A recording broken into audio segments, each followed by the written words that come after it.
थांबा, जर तुमच्याकडे पिवळं किंवा केशरी रेशन कार्ड असेल तर 1-2 हजार नाही तर थेट 9,000 रुपये तुमच्या बँक खात्यात जमा होणार आहेत. कॅबिनेट बैठकीत मुख्यमंत्री यांनी तात्काळ पैसे जमा करण्याचे थेट आदेश दिलेले असून निधी वितरणाला सुरुवात देखील झालेली आहे. 1,40,00,000पेक्षा जास्त कुटुंबासाठी हा आत्तापर्यंतचा सर्वात मोठा निर्णय मानला जात आहे. मित्रांनो, ज्याप्रमाणे शेतकरी PM किसान योजनेचे 2,000 रुपये, नमो शेतकरी योजनेचे 2,000 रुपये आणि लाडक्या बहिणींना दरमहा 1,500 रुपये मिळतात, अगदी त्याच धर्तीवर आता रेशन कार्ड धारकांना या कुटुंबांना धान्यासोबतच थेट रोख पैशाचा लाभ देण्याचा ऐतिहासिक निर्णय घेण्यात आलेला आहे. शासनाच्या नवीन बातमीनुसार गोरगरीब आणि गरजू कुटुंबांना मोफत गहू तांदूळासोबतच 15 सप्टेंबरनंतर बँक खात्यात थेट पैसे मिळण्यास सुरुवात देखील होणार आहे. यासाठी अधिकृत GR देखील जारी करण्यात आलेला आहे. या योजनेचं मुख्य वैशिष्ट्य म्हणजे प्रति व्यक्ती 1,800 रुपये, त्याप्रमाणे थेट DBT द्वारे पैसे खात्यावर वर्ग केले जातील. म्हणजेच तुमच्या कुटुंबात 5 व्यक्ती असतील तर 1,800 गुणिले 5 या हिशोबाने तुमच्या खात्यात पूर्ण 9,000 रुपये जमा केले जाणार आहेत. विशेषच म्हणजे पहिल्या टप्प्यात राज्यातील महत्त्वाच्या 14 जिल्ह्यांचे शेतकरी कुटुंब मंजुरी करणारे नागरिक लाडकी बहीण योजनेचा लाभ घेणाऱ्या महिलांना पिवळ्या व केशरी रेशन कार्डवर हा लाभ मिळणार आहे. म्हणजे जर तुमच्या रेशन कार्डवर 5 सदस्यांची नावे असतील तर 1,800 गुणिले 5 अशा हिशोबाने 9,000 रुपये थेट तुमच्या बँक खात्यात जमा होणार आहेत. आता तुमच्या मनात प्रश्न आलेला असेल की लाभ संपूर्ण महाराष्ट्रातील सगळ्याच जिल्ह्यांना मिळणार का? तर उत्तर आहे नाही. पहिल्या टप्प्यात राज्यातील फक्त 14 निवड जिल्ह्याचीच यासाठी निवड करण्यात आलेली आहे. आता हे 14 जिल्हे का? तर इथे अत्यंत गरजू गरीब शेतकरी कुटुंबे, लाडक्या बहिणी, मंजूर आणि वयाची 60 वर्ष पूर्ण असलेले ज्येष्ठ नागरिक मोठ्या संख्येने आहेत. अशा जिल्ह्यांना या 5 टप्प्यात प्राधान्य देण्यात आलेलं आहे. पण मित्रांनो, हा लाभ तुम्हाला आपोआप मिळणार नाही. यासाठी 10 सप्टेंबरपूर्वी एक फॉर्म भरून देणे अत्यंत गरजेचं आहे. ज्याप्रमाणे तुम्ही PM किसान किंवा लाडक्या बहीण योजनेचे अर्ज भरतात, काही महत्त्वाची कागदपत्र जोडली होती, अगदी तशीच कागदपत्रे या अर्जासोबत देऊन 10 सप्टेंबरच्या आत प्रक्रिया पूर्ण करावी लागणार आहे. जे नागरिक मुदतीत अर्ज भरतील त्यांच्याच बँक खात्यावर DBT द्वारे हे 9,000 रुपये थेट जमा केले जातील. आता हा अर्ज कसा करायचा, यासाठी कोणती अटी आहेत ते बघूयात. आता आपण या योजनेच्या मुख्य अटी आणि पात्रता काय आहे ते अगदी सोप्या भाषेत समजून घेऊया. जसं की मी व्हिडिओच्या सुरुवातीला सांगितलं, गोरगरीब आणि गरजू कुटुंबांना मोफत गहू आणि तांदळासोबतच खर्चासाठी थेट 9,000 रुपये रेशन कार्डवर दिले जाणार आहेत. महाराष्ट्रातील 36 जिल्ह्यापैकी एक जिथे शेतकरी, मंजूर, लाडक्या बहिणी आणि ज्येष्ठ नागरिक मोठ्या प्रमाणावर आहेत, अशा 14 जिल्ह्यांची यादी यासाठी इथं निवड झालेली आहे. आता या 9,000 रुपयांचा लाभ घेण्यासाठी कोणत्या अटी पूर्ण कराव्या लागतील हे लक्ष देऊ नका. पहिली अट, अर्जदार हा महाराष्ट्राच्या राज्याचा मूळ रहिवासी असणे अनिवार्य आहे. यासाठी तुमच्याकडे महाराष्ट्राचे रहिवासी प्रमाणपत्र म्हणजेच डेमोसियल सर्टिफिकेट असणे आवश्यक आहे. त्यानंतर दुसरी येते सर्वात महत्त्वाची अट, ज्या नियमांमुळे अनेक नागरिक या योजनेतून अपात्र ठरू शकतात. या योजनेअंतर्गत पात्र आणि अपात्र अशा 2 स्वतंत्र याद्या तयार करण्यात आलेल्या आहेत. ज्या नागरिकांचे नाव पात्र यादीत असेल त्यांनाच हा थेट आर्थिक लाभ दिला जाणार आहे. रेशन कार्डवर पैसे मिळवण्याबाबत बातम्या तुम्ही ऐकल्याच असतील, पण आता यासाठी अधिकृत शासन निर्णय देखील जारी करण्यात आलेला आहे. परंतु इथे एक महत्त्वाची बाब लक्षात ठेवा, हा निधी सर्वच बँकमध्ये जमा होणार नाही. यासाठी केंद्र सरकारच्या काही ठराविक बँका आणि मोजक्याच खाजगी बँकेची निवड करण्यात आलेली आहे. फक्त अशा 10 विशिष्ट बँकमध्येच ही रक्कम जमा केली जाईल आणि या 10 बँकेची नावे खालीलप्रमाणे आपण देखील पाहणार आहोत. आता पाहूयात अपात्रतेचा दुसरा आणि अत्यंत महत्त्वाचा नियम, ज्यामुळे अर्ज अनेक बाद होऊ शकतात.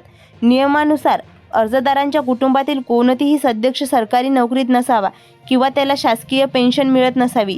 जर तुमच्याकडे पिवळं किंवा केशरी रेशन कार्ड असेल परंतु कुटुंबातील एखादी जरी व्यक्ती नुकतीच सरकारी नोकरीत रुजू झाली आहे, उदाहरणार्थ जिल्हा परिषद, महानगरपालिका किंवा कलेक्टर ऑफिसमध्ये काम करत असेल, तर तुम्ही अजून पांढरे रेशन कार्ड काढलेले नसेल तर तुम्हाला या योजनेचा लाभ मिळणार नाही. थोडक्यात सांगायचे झाले तर तुम्ही शेतकरी असाल, मंजूर असाल किंवा लाडकी बहीण योजनेचे लाभार्थी असाल तरीही 9,000 रुपयांचा लाभ मिळण्यासाठी कुटुंबात एकही व्यक्ती सरकारी नोकरदार किंवा पेन्शनधारक नसणे बंधनकारक आहे. आता पाहूया तिसरा आणि अत्यंत महत्त्वाचा नियम, ज्यावरून तुम्ही या योजनेसाठी पात्र आहात की नाही हे ठरेल. तो म्हणजे तुमच्या नावावर असलेली शेती. शासनाने स्पष्ट म्हणजे आहे की कर्जमाफी, PM किसान, नमो शेतकरी योजना पीक विमा आणि लाडकी बहीण योजनेसारख्या अत्यंत गोरगरीब आणि गरजू कुटुंबासाठीच राबवल्या जात आहेत. ज्यांच्याकडे मोठ्या प्रमाणावर शेतजमीन आहे त्यांना श्रीमंत गटात धरले जात आहे. त्यामुळे या नवीन योजनेचा लाभ घेण्यासाठी तुमच्या नावावर 10 एकरपेक्षा कमी शेतजमीन असणे बंधनकारक आहे. जर 10 एकरपेक्षा जास्त जमीन असेल तर तुम्ही या लाभापासून वंचित राहू शकता. हा लाभ मिळवण्यासाठी 10 सप्टेंबर पूर्वी अर्ज भरणे अत्यंत गरजेचे आहे. अर्ज करताना एक जरी कागदपत्र चुकले तर तुमच्या खात्यात पैसे जमा होण्यास अडचण येऊ शकते. आता या अर्जासोबत कोणती महत्त्वाची कागदपत्र जोडावी लागतील ते नीट पहिले समजून घेऊया. सर्वात पहिली आणि महत्त्वाचे कागदपत्र म्हणजे अर्जदारांचे 2 पासपोर्ट साईज फोटो. हे 2 फोटो अर्जावर जोडणे अनिवार्य आहे. यातील पहिला फोटो तुमच्या अर्जावर जोडला जाईल आणि दुसरा फोटो बँक पासबुक सोबत जमा करावा लागेल. म्हणूनच अर्ज करताना 2 पासपोर्ट साईज फोटो जवळ असणे आवश्यकच आहे. त्यानंतर सर्वात महत्त्वाचे म्हणजे तुमच्या बँक खाते सरकारने घोषित केलेल्या या विशिष्ट 10 बँकमध्ये असणे गरजेचं आहे. या 10 बँका कोणत्या आहेत आणि नक्की कोणत्या 14 जिल्ह्यांमध्ये हा 9,000 रुपयांचा लाभ थेट मिळणार आहे हे पाहिल्याशिवाय व्हिडिओ बंद करू नका. अवघ्या 2 मिनिटाचा वेळ काढून हा भाग लक्ष देऊन बघा. आता पाहूया चौथी महत्त्वाची पात्रता म्हणजे अट काय आहे. हा लाभ फक्त आणि फक्त पिवळ्या आणि केशरी रेशन कार्ड धारकांनाच मिळणार आहे. पांढरे रेशन कार्ड असलेल्या कुटुंबांना या योजनेचा लाभ मिळणार नाही हे स्पष्ट करण्यात आलेलं आहे. कागदपत्राबद्दल बोलायचे झाल्यास पहिलं कागदपत्र म्हणजे अर्जदारांचे 2 पासपोर्ट साईज फोटो लागतील. दुसरे अत्यंत महत्त्वाचे कागदपत्र म्हणजे 2025चा उत्पन्नाचा दाखला लागेल. तहसीलदारांचा उत्पन्नाचा दाखला सादर केलेल्या शासन कुटुंबाचे वार्षिक उत्पन्न तपासणार आहे. या योजनेसाठी तुमच्या कुटुंबाचे वार्षिक उत्पन्न 2.5 लाख रुपयांच्या आत असणे बंधनकारक आहे. जर तुमचे उत्पन्न 2.5 लाखांपेक्षा जास्त असेल तर तुम्हाला या लाभासाठी अपात्र ठरवले जाऊ शकते. कारण ज्यांचे वार्षिक उत्पन्न 2.5 लाखांच्या आत आहे त्यांनाच नमो शेतकरी योजना, पीएम किसान आणि लाडकी बहीण योजनेचा खरा अधिकार आहे. उत्पन्न 2.5 लाखांच्या जास्त असल्यास शासन तुम्हाला गरजूंच्या यादीत न धरता या लाभापासून वंचित ठेवू शकतो. आता पाहूयात पुढचा नियम ज्यामुळे अनेक अर्ज बाद होण्याची आवश्यकता आहे. या योजनेचा लाभ घेण्यासाठी तुमच्या व्यवसायाची किंवा ओळखीशी संबंधित अधिकृत ओळखपत्र असणे आवश्यक आहे. जर तुम्ही शेतकरी असाल तर तुमच्याकडे फार्मर ID कार्ड असलेच पाहिजे. जर तुम्ही वयाची 60 वर्ष पूर्ण केलेले ज्येष्ठ नागरिक असाल तर ज्येष्ठ नागरिक कार्ड असणे आवश्यक आहे. जर तुम्ही मोलमजुरी किंवा कामगार करत असाल तर सरकारचे कामगार ओळखपत्र कार्ड असणे अत्यंत गरजेचं आहे. या ओळखपत्रामुळे तुम्ही खरोखरच या योजनेसाठी पात्र आणि गरजू नागरिक आहात याची शहानिशा सरकारला करणे सोपे जाते. आता सर्वात महत्त्वाचा विषय, तुमच्या बँक खाते नेमक्या कोणत्या बँकमध्ये असायला हवे. जर तुमचे बँक खाते सरकारला जाहीर केलेल्या या ठराविक बँकमध्ये नसेल तर अर्ज मंजूर होऊनही तुमच्या खात्यात पैसे जमा होणार नाहीत. या बँकेची यादी खालीलप्रमाणे आहे. या 10 बँकमध्ये पहिल्या 2 प्रमुख खाजगी बँका आहेत. HDFC बँक, आता ICICI बँक.